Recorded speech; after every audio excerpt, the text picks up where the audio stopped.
psicanálise, ele é feito a partir da transferência e baseado naquilo que o paciente traz.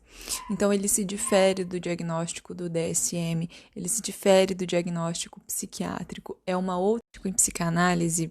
Ele então parte de um outro paradigma teórico. Ele não é equivalente ao DSM. A psicanálise é um campo próprio e o diagnóstico só acontece em transferência. Então, a gente não faz diagnóstico de comportamentos, não se faz diagnóstico pela internet, por rede social. A gente faz um diagnóstico num trabalho, num tratamento psicanalítico. Isso requer tempo de trabalho.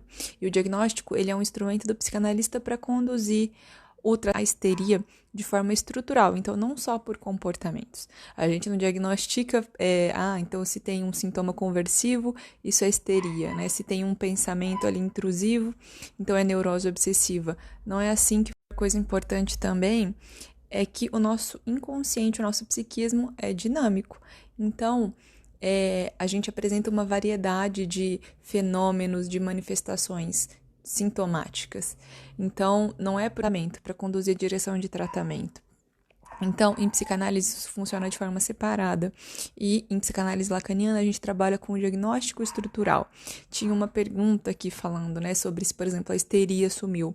A gente vê que você tem que daí isso não pode se transformar ou que isso não parte de outra coisa. Por isso que o diagnóstico em psicanálise ele é profundamente complexo.